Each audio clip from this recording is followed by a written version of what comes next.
waaw asalaamaaleykum mbokki Sénégal asalaamaaleykum mbokki àdduna bi yëpp ñi ngi leen di nuyu man la Cheikh Ahmadou Bamba Diagne le président de Waalo Champ Déchets bi nga xamante ni siège social mi ngi nekk au niveau de Richard Toll.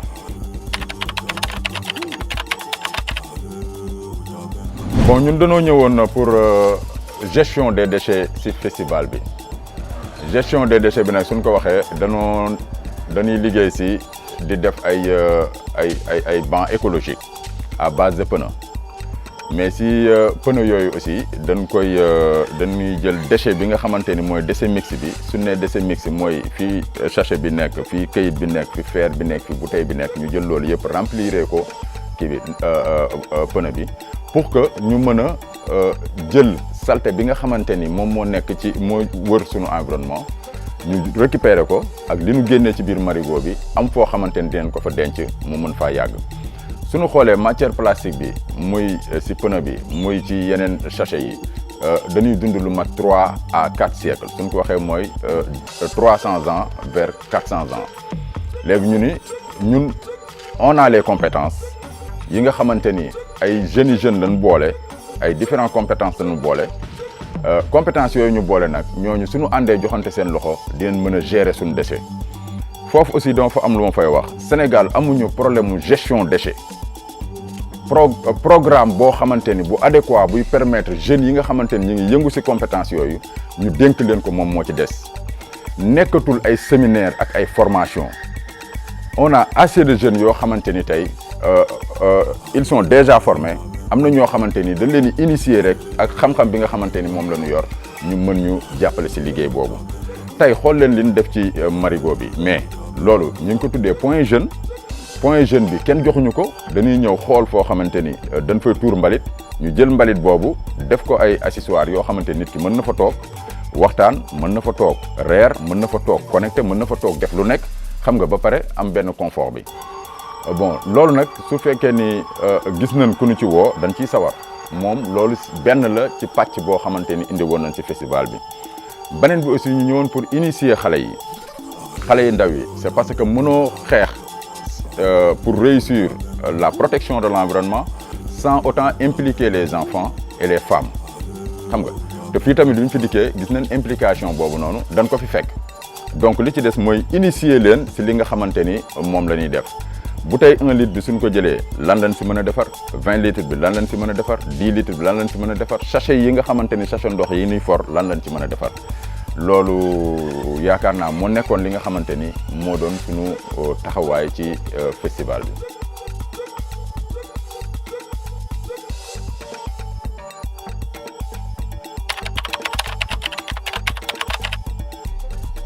man nag yàlla daf ma nattu ni. benn yoon laa mës a liggéey ci entreprise c'est parce que je me disais que ni jël 12 heures de temps jox ko benn capitaliste man dama ko nay avec compétence yi nga xamante ni mi ngi nekk ci ñun ndaxte ñun ay produits Croix-Rouge sénégalaise dan fa leen njëkk a jaar bi ñuy xale ba ni nu màggee ànd ak ñoom liggéey ci branche yu bari tàmm fréquenter ONG yi mais man sama domaine dëgg mooy que damay lutter contre li nga xamante ni mooy pauvreté rurale man ci domaine pauvreté rurale laa nekk en même temps protection de l'environnement bi ndaxte ci domaine boobu la nekk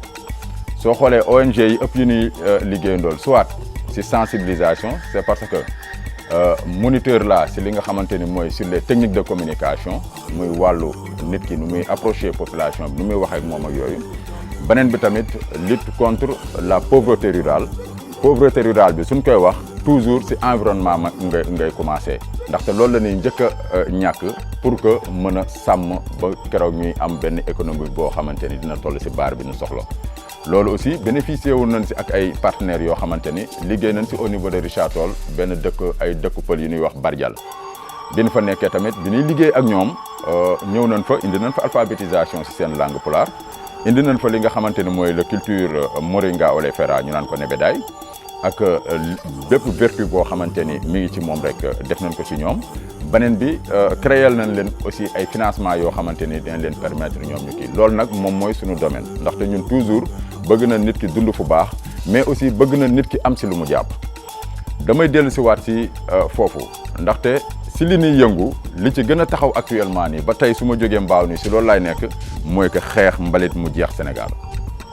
léegi nag si biir loolu tamit dañ ci am cible bi mooy ñan mooy dafa am ñu nu banaliser au niveau du Sénégal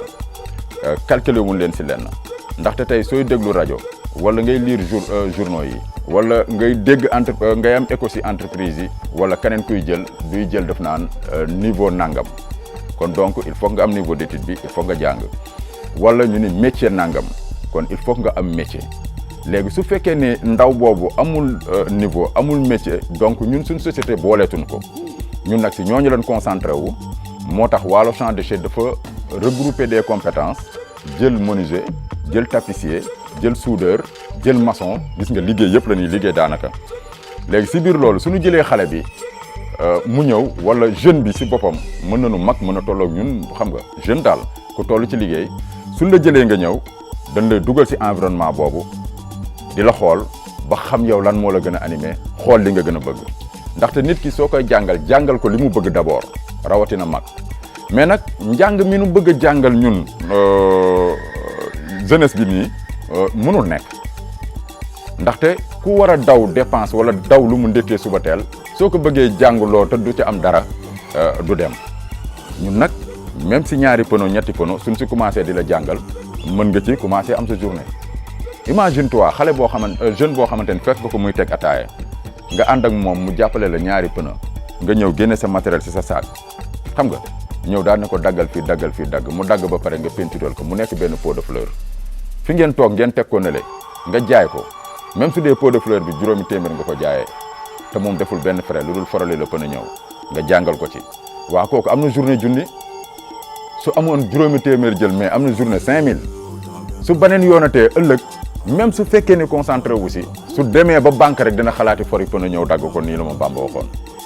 su ko defee ñaari yoon ñetti yoon gis li nga xamante ni tamit Waalo Champ Déchets mi ngi koy exposé mu xam ne lii nii am na ñoo xamante ni mi ngi siy jëriñu dina daw ñëw impliqué wu ñun loolu la ñu soxloo ci ndaw ñi mais surtout nag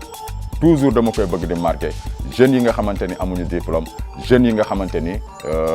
amuñu métier ñu bàyyi si ñoom xel te bañ di leen former di leen xëyloo duñ la nangoo xëyal weer te duñ ci am dara kon donc nañ leen fekk si li nga xamante ni ci loolu la nekk fekk leen si li nu bëgg ñu jéem leen si jàppale en même temps aussi ñuy am lu ñuy jëndee saabu wala lu ñuy am lu ñuy mën a joxe seen kër yi.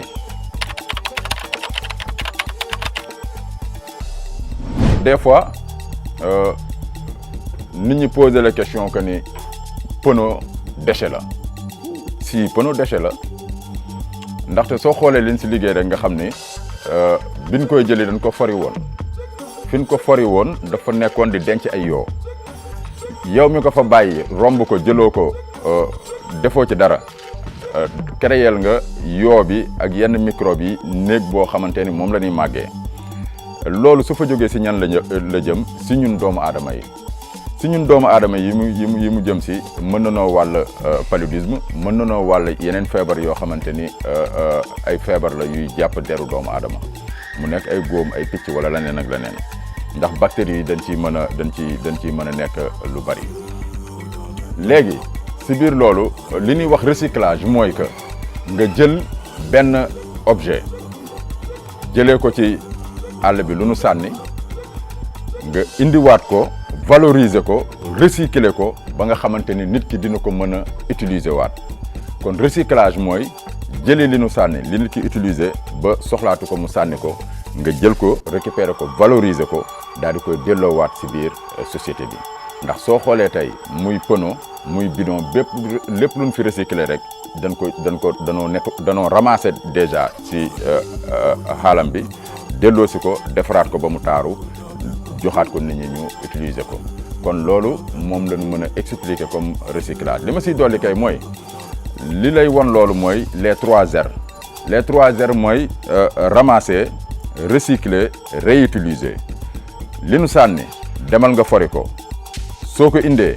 yow léegi recycler ko mooy nga valoriser ko defaraat ko ba nit ki soxlawaat ko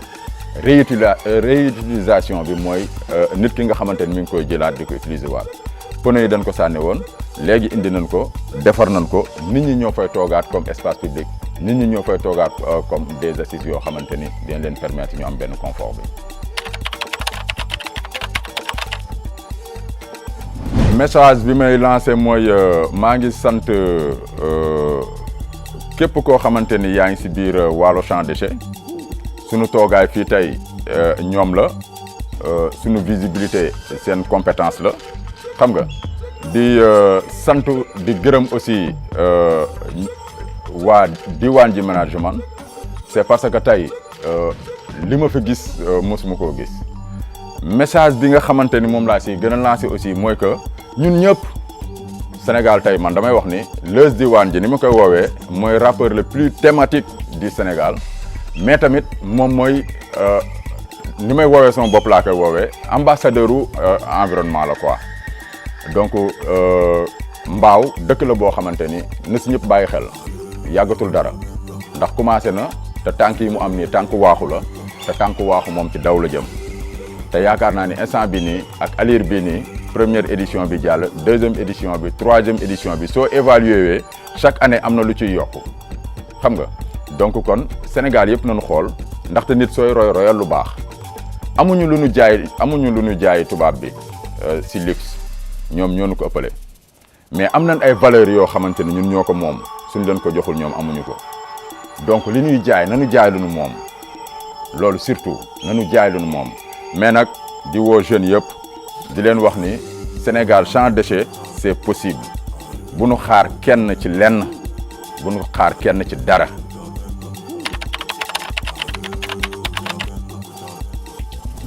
di wax ne ñu ngi gërëm diwaan ji management plus particulièrement aussi Leuz Diwane ji di remercier Tata Ngoné Tata Ngoné moom c'est juste pour wane que ni rek li ñuy liggéey jigéen mën na ko liggéey te tamit gis nañ bi ñu fi ñëwee ba tey bàyyiwul loxoom benn yoon te moom si biir Waalo Champ Déchets moom lañ jox lépp loo xamante ni mooy formation ndaw ñi xale yi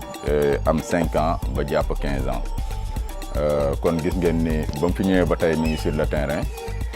nekk jigéen joo xamante ni tamit su nekkee si liggéey bi doo ko xàmmee góor ñi kon mention spéciale à Tata Ngoné yàgg nañu koy mentionné nag spécialement c'est parce que à chaque fois rek fépp fu ñu mën di dem rek daf ñuy impressionné quoi